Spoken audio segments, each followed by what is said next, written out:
আমাদের বাংলাদেশের ব্যাপারে একটা কথা আছে যে আমরা একজন আরেকজনকে টেনে তুলতে চাই না, আমরা কিছুটা নিজেদেরকে নামাতে পছন্দ করি। এই কথাটা অনেক বেশি সত্যি।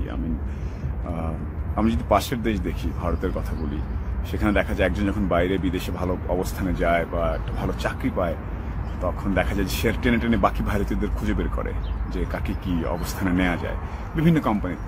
বাট আমাদের ক্ষেত্রে কথাটা একটু ডিফারেন্ট। আমরা দেখা যায় যে বাইরে যখন কেউ ভালো করি বা আমরা যখন কোনো একটা ভালো অবস্থানে যাই, সেখানে দেখা যায় যে এরপর আর নিজের বাংলাদেশিদেরকে টানতে পছন্দ করি না আমরা। মানে অনেক শোনা যায় যে বিদেশে বা দেশের বাইরে বা ভালো অবস্থানে যখন আছে তারা অনেক বাংলাদেশিদেরকে এড়িয়ে চলে নিজে বাংলাদেশি হওয়া সত্ত্বেও।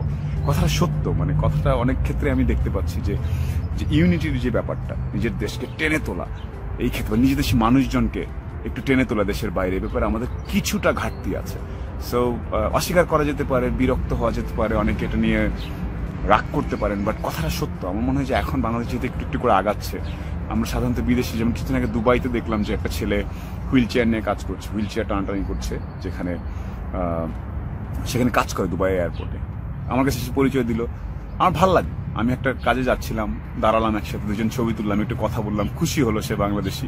আমার মনে হয় যে বাংলাদেশি যারা বিভিন্ন দেশে ভালো অবস্থানে আছি, আর যারা বাংলাদেশের বিভিন্ন জায়গায় শ্রমিক হিসেবে কাজ করছি বা নর্মালি কাজ করি, তাদেরকে একটু একটু একটু কাছাকাছি এনে একসাথে একটু সহমর্মিতা দেখালে মনে হয় দেশের খুব ভালো হবে।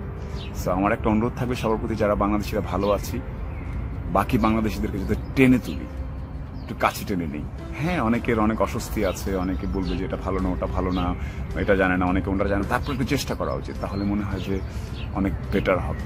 মানে দেশ হিসাবে একসাথে একটু ইউনাইটেড থাকা উচিত আমাদের। সো সবাইকে ধন্যবাদ। আর যখন সুযোগ পাবেন একজন আরেকজনকে টেনে তুলবেন বাংলাদেশি হিসাবে। ধন্যবাদ।